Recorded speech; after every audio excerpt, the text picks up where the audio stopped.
itu tadi progressive sanctification, terus naik tapi ada kalanya jatuh ya. Dan karena dopamin itu memiliki sifat nyandu ya, fokus 4 kalau nggak salah. Fokus, kalau kamu mau sembuh akuilah segala dosamu ya, berjalan kayak fokus. Lembaga yang paling penting yang pernah Tuhan bangun pertama kali keluarga. Obat, obrolan buat anak Tuhan.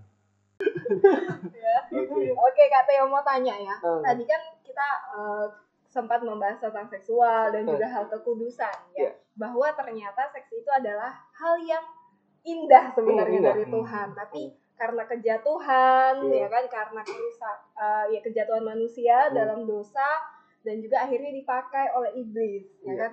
Nah sekarang ini kan kita ada di dunia ya, yang penuh dengan dosa ini betul. Ya kan. Terus bagaimana kalau misalnya sudah terlanjur melakukan ya kan? Iya kayak gitu. Terus ya apa yang harus dilakukan? Mungkin dibahas dari sisi akibatnya juga. Oke. Ini yang mana dulu nih? Akibatnya dulu ya? Iya boleh deh, akibatnya akibat dulu. Dari orang yang sudah jatuh gitu atau akibat apa itu? Atau mungkin lebih ke kontes, mungkin suka nonton video. Oke. Kalau sebenarnya kalau kita sudah pernah jatuh ya, sudah pernah jatuh itu dalam arti sudah pernah jatuh itu artinya dia tahu bahwa itu nggak boleh. Bedakan dengan orang yang belum bertobat ya. Gitu. Beda ya. Orang belum bertobat emang nggak tahu itu hal yang salah. Salah, tetapi secara firman Tuhannya dia kan masih terhilang. Jadi dia tidak akan berbeda. Ya.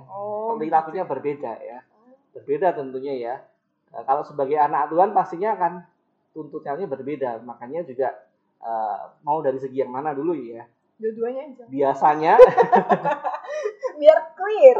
Iya, biar nggak penasaran lagi nih ya anak Tuhan. Ya intinya dua-duanya kurang lebih sama lah ya, kurang lebih sama. Jadi kalau anak yang belum tahu biasanya ketika mengetahui anak yang belum bertobat ya, memang belum terima Tuhan, itu biasanya menganggap ya itu tadi ada pandangan-pandangan yang mengatakan lo baru gede kalau sudah nonton gituan.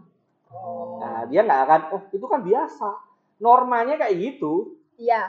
Normalnya kayak gitu. Apalagi budaya ini ya di luar. Betul. Jadi dia memandang pakai norma itu. Tetapi beda lagi dengan anak Tuhan, dia sudah tahu norma itu salah. Nggak mungkin diikuti, tetapi dia bisa jatuh. Nah, pastinya punya efek yang berbeda. Kalau yang belum bertobat, dia punya startnya mungkin lebih startnya akan lebih gampang ya, karena dia dari nol, benar-benar dari nol gitu ya. Wah, aku baru tahu ya itu salah ya, padahal normanya kayak gini loh. Itu norma dari mana? Alkitab nggak pernah ngomong kayak gitu. Oh iya berarti saya salah ya. Langsung tinggal buang aja gitu loh. Ya. Tapi kalau sudah jadi anak Tuhan, habis itu drop gitu ya. Ya bisa dong, semua anak Tuhan bisa kayak gitu, bisa. Tapi bukan berarti ini excuse. Nanti habis itu aku jatuh gitu. Ini bener keterlaluan kayak gitu ya. Apalah daging ini lemah. Itu biasanya jadi alasan. Daging ini lemah tapi roh ini penurut. Nah itu ayat yang bisa dipleset-plesetkan gitu ya. Nah kalau bagi anak Tuhan yang sudah jatuh, biasanya dia akan mengalami sebuah tekanan ya. Tekanan dalam arti bagi batinnya sendiri. Dia akan merasa ketidaklayakan yang mendalam ya. Kita bisa ambil contoh dari Daud ya, ketika dia jatuh di dalam Batseba, itu ada sebuah dosa yang sangat mendalam ya, dan akar dari hal itu akhirnya menyebabkan dosa-dosa yang menyebabkan ke depannya. Dan ini kalau nggak dibereskan memang pasti berbahaya sekali ya. Dan bagi anak Tuhan kembali dia akan mengalami sebuah semacam aku tidak layak. Beda dengan yang tadi. Mungkin dia akan sama-sama ngomong nggak layak. Karena baru tahu ya. Karena baru tahu sehingga akhirnya dia bisa naik. Tetapi perasaan penuduhan itu menjadi lebih dalam ketika sudah di dalam kitab Ibrani sendiri tertulis di kitab Ibrani ya. Kalau dia tahu dan sudah pernah mengecap kebaikan Tuhan, tetapi dia jatuh, dia harus bertobat. Ya, nggak ada lagi sesuatu yang ditebus. buat itu semuanya dia harus berusaha gitu. Berusaha tentunya dengan kasih karunia Tuhan ya. Dan di situ dia akan mengalami yang namanya pergumulan ya. Kayak gitu sih. Oke. Gimana kalau udah terikat gitu Kak? Nah, ini yang terikat yang mana? Kalau seharusnya anak Tuhan itu bisa nggak sih terikat dengan hal-hal kayak gitu? Ya kalau dipikir-pikir ya, kalau misalkan menggunakan ayat-ayat itu ya, dia selama ini ngapain aja kalau gitu, kalau sampai terikat ya. Berarti kita lihat ya, kalau misalkan ada anak Tuhan terikat, lu ngapain aja selama ini ya. Tapi kenyataannya kalau ditemukan ada, cuma ketika saya coba bertanya misalkan, kamu kok bisa jatuh, kenapa? Padahal firman Tuhan sudah jelas kayak gitu ya. Terus kenapa kayak gitu ya? Nah, biasanya oleh karena adanya sesuatu hal pahit, dia melarikan diri ya. Dia pengen dari pelarikan diri itu butuh yang namanya kelegaan. Ya, kelegaan, terus sumpek gitu ya. Dan akhirnya lari ke sana. Ya. Tetapi bagaimanapun juga sebenarnya anak Tuhan itu juga harusnya rilisnya juga ke sana, yaitu kepada Tuhan pastinya ya. Tapi ya kita nggak tahu kan, tidak bisa menghakimi. Wah, itu kan itu tadi progressive sanctification, terus naik tapi ada kalanya jatuh ya. Jadi ya kayak gitu. Jadi anak Tuhan kalau yang terikat, dia harus dibantu oleh saudara-saudaranya. Oh, ada dukungan ya. Betul, ada saudara-saudaranya. Karena memang seks itu, dosa-dosa seks itu memang saya sedikit kelewatan. Dosa seks itu ataupun seks apa itu ya, masturbasi ataupun onani itu bisa menimbulkan efek tenang. Oh iya benar. Dopamin ya. Dopamin. Mengeluarkan dopamin ya. Nah, bagi yang farmasi ya atau kedokteran tahu ya, itu akhirnya membuat kecanduan. Nah, orang baik itu anak Tuhan ataupun yang belum, itu akan mengalami hal itu, sebuah rasa rilisnya lega ya. Ya di situ kenikmatannya di sana ya, lega, menikmati hal seperti itu sehingga keinginan untuk mencoba lagi lebih berat. Dan karena dopamin itu memiliki sifat nyandu. Ya betul ya? Iya. Nyandu karena itu. Kita ingin sensasinya betul. Itu ya. Lepas, rileks. Yes. Jadi meskipun kau anak Tuhan, meskipun saya anak Tuhan, kita tetap terikat di dalam dunia biologis ya. Jangan lupakan itu, dopamin itu membuat kita relax ya. Dopamin bisa keluar, tetapi bukan berarti dengan cara ya kayak gitu juga kali. Olahraga aja, olahraga. Gitu ya. Olahraga dopamin keluar kok. Kalau dipaksa-paksa kayak gitu berbahaya bagi dirinya sendiri karena kecanduan. Yang kedua adalah bikin otak bodoh. Iya betul. Otaknya bisa mengecil. Mengecil ya. Nah ini biasanya dari beberapa penelitian yang saya baca, bintang Tuhan ya, orang-orang yang melakukan hubungan seksual yang tidak benar, tidak sah ya, itu biasanya mengalami kelabilan emosi, gampang marah, gampang baper. Kan ujungnya ke sini ya? Enggak.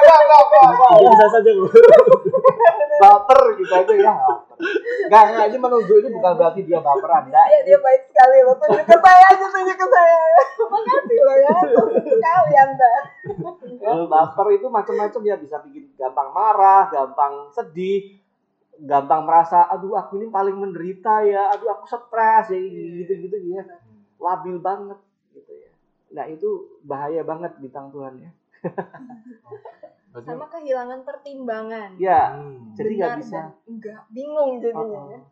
Biasanya kayak gitu. Berarti memang berat ya Pak ya kalau udah terikat. Iya, kalau terikat itu, kalau sudah jatuh sekali misalkan untuk anak Tuhan ya, lebih baik langsung jangan bersembunyi.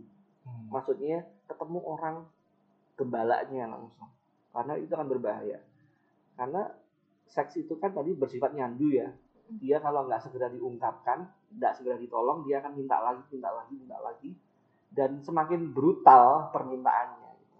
Oke, tapi kan ada perasaan itu tadi, rilisnya, ketidaklayakan. malu Betul. gitu. Gimana nih ya, mungkin Kak Teo bisa kasih saran untuk kita berani membuka itu ya untuk kan. membukanya. Iya ya kan pasti kan harus cerita ya, kalau maksudnya dosa itu kan jangan disembunyikan. Tapi kan kenyataannya ketika mengalami hal itu banyak orang yang menyembunyikan kayak gitu. Tidak layak lah, malu kayak gitu ya kan. Betul. Ada aja tuh ya, untuk supaya sembuh harus diakui ya dosa itu. Ya, itu ada di dalam kitab Yakobus ya. Yakobus 4 kalau nggak salah ya.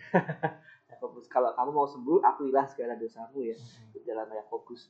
Tapi ketika kita berbicara tentang seksualitas, saya akan coba gini, ada positifnya juga ketika dia merasa tidak layak gitu ya. Ada positifnya, berarti dia tahu itu salah gitu. Memang perlu itu. Coba kalau dia melakukan itu nggak ada salah gitu. Ketawa-ketawa ketemu gembalanya. Itu sebenarnya kayaknya butuh konseling khusus itu ya. Tapi banyak sih. Ada yang beberapa kayak gitu. Malah sekarang eranya orang tuh memperlihatkan. Waduh. Bahayanya. Ya itu mungkin normanya sudah berubah ya.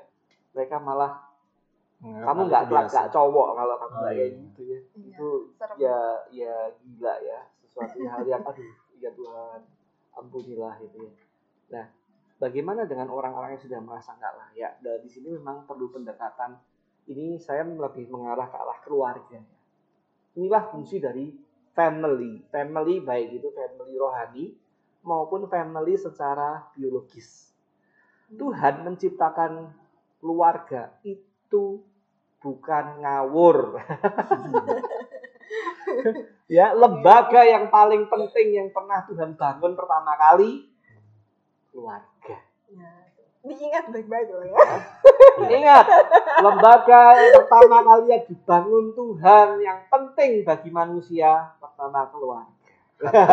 Nunjuk berarti nunjuknya ke saya. Harta yang paling berharga. Oh iya. Paling berharga. Keluarga cemara itu ya. Ya itu juga sebenarnya salah satu penciptanya lagu itu adalah seorang Katolik gitu. Jadi setidaknya ada nilai-nilai Alkitab lah.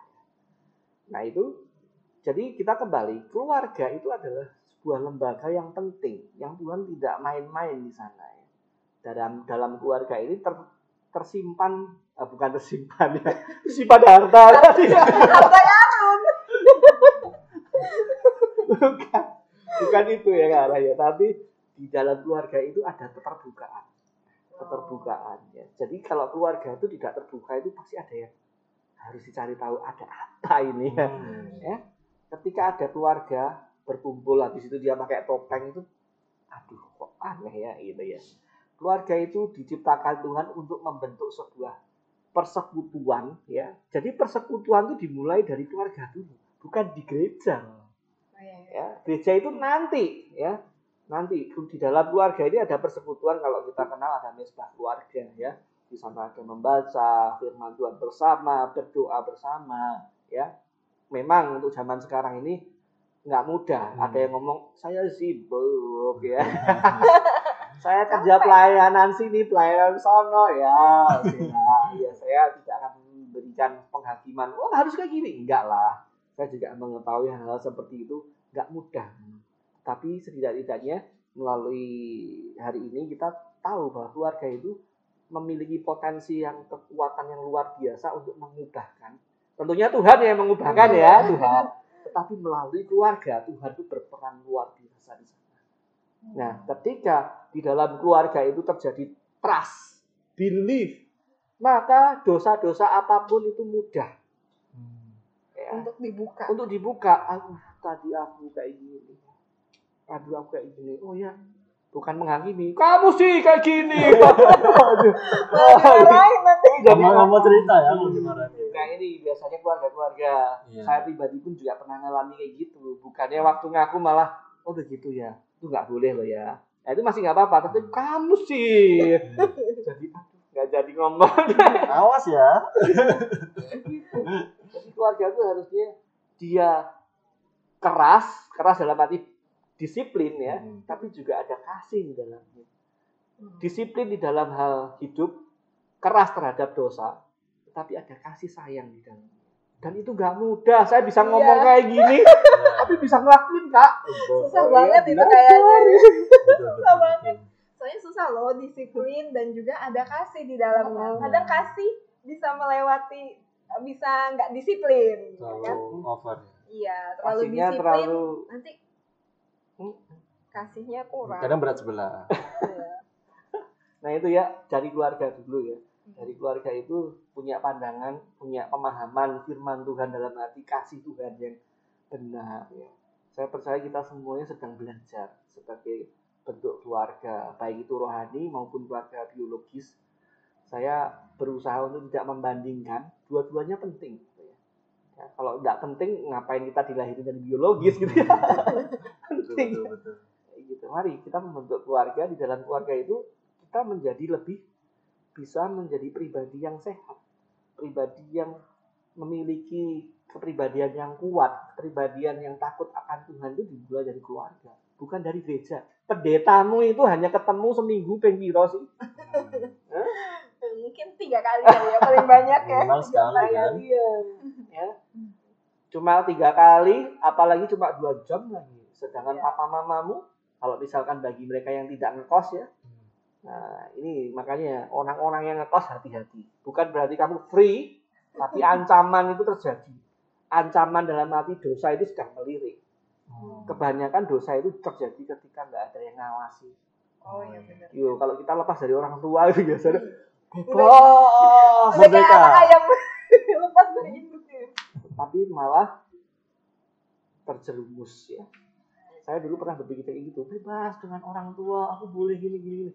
Tapi lama-lama teman-teman saya juga, ayo nonton yuk, gitu-gitulah. Ya kalau ada orang tua mana berani teman-teman saya. Iya, jadi bersyukurlah dengan orang tua.